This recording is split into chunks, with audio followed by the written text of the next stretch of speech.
Did you know that your morning coffee ritual can fuel a fascinating fungal adventure? Used coffee grounds, often destined for landfills, hold untapped potential. They can be transformed into a fertile haven for growing delicious and nutritious oyster mushrooms. This simple act of repurposing not only reduces waste, but also connects us to the wonders of nature. Oyster mushrooms, known for their delicate flavor and versatility in culinary creations, thrive on coffee grounds.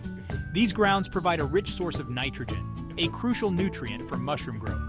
Imagine the remnants of your energizing brew fueling the growth of another life form, right in your own home. This symbiotic relationship between coffee and mushrooms embodies the essence of sustainability.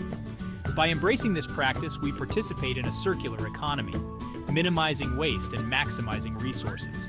Join me as we embark on this journey of cultivating oyster mushrooms using coffee grounds, unlocking a world of flavor, connection, and environmental responsibility. Before we delve into the practical steps, let's take a moment to appreciate the heart of this process: mycelium. Mycelium is the often unseen, intricate network of thread-like structures that make up the vegetative part of a fungus. If mushrooms are the fruit of the fungal world, mycelium is the tree. It's a hidden marvel, a web of life pulsing beneath our feet in forests and fields. Mycelium is a master decomposer, breaking down organic matter and transforming it into nutrients that support a thriving ecosystem. In our coffee ground substrate, mycelium will work its magic, consuming the coffee grounds as food and transforming them into a network from which mushrooms will sprout. This process, known as mycoremediation, highlights the incredible power of fungi to transform waste into valuable resources. As the mycelium colonizes the coffee grounds, it breaks down complex organic compounds, creating a nutrient-rich environment for mushroom growth. It's a symphony of nature's efficiency, and we get to witness it firsthand.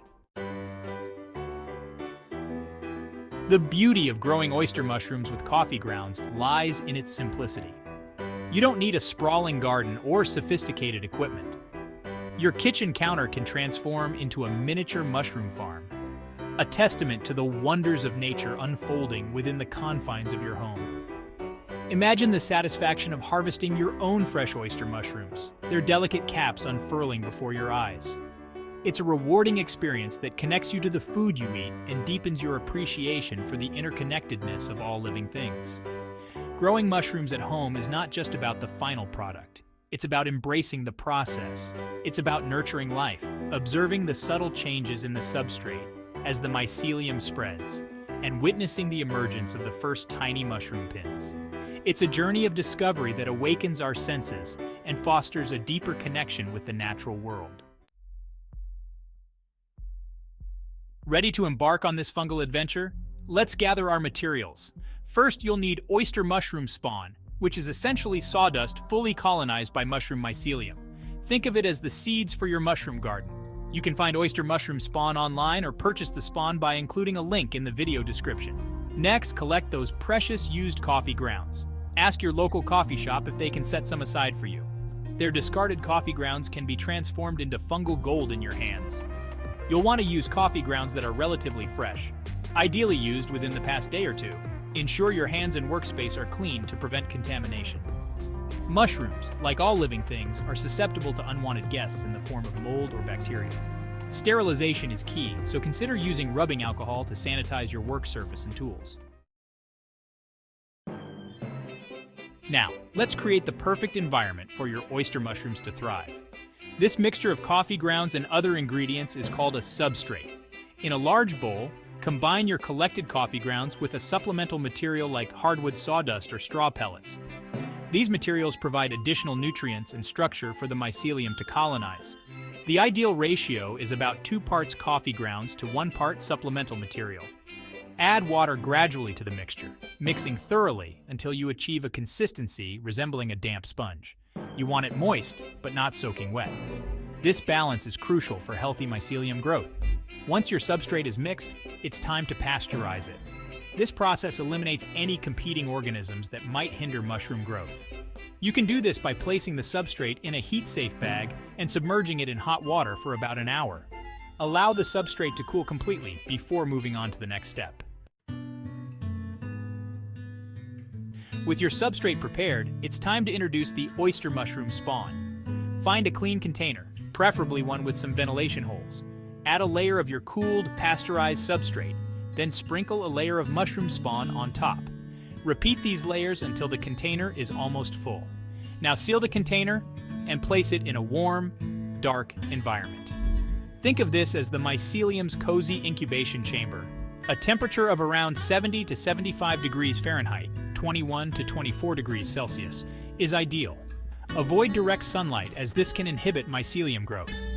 Over the next few weeks, the magic of mycelium will unfold.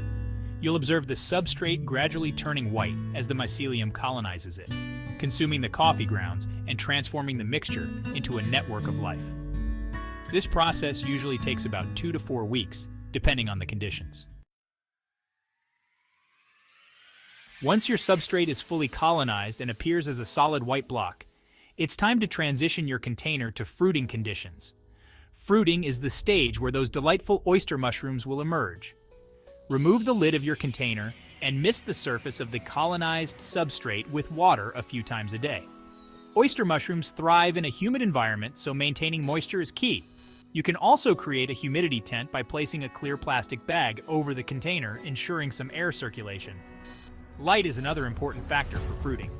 Place your container in indirect sunlight or under a fluorescent light for about 12 hours a day. Soon, you'll witness the miracle of mushroom formation. Tiny, pinhead-sized mushrooms will begin to appear on the surface of the substrate. These pins will rapidly develop into full-fledged oyster mushrooms within a week or two. When the caps of your oyster mushrooms flatten out and begin to curl upward slightly, it's time to harvest your fungal bounty. Gently twist the mushrooms at the base to release them from the substrate. Avoid pulling, as this can damage the mycelium network. Freshly harvested oyster mushrooms have a delicate, earthy flavor and a tender yet meaty texture. Sauté them with garlic and herbs, add them to soups and stir-fries, or grill them for a smoky flavor. The possibilities are endless. Remember, this is just the beginning of your mushroom growing journey. With each successful harvest, you'll gain confidence and experience, experimenting with different substrates, mushroom varieties, and growing techniques. Share your newfound knowledge and passion for fungi with others, inspiring them to embark on their own mushroom cultivation adventures. Growing mushrooms is more than just a hobby. It's a celebration of nature's resilience, a step towards sustainable living, and a delicious way to connect with the wonders of the fungal world. Hit that like button and subscribe channel if you learned something new.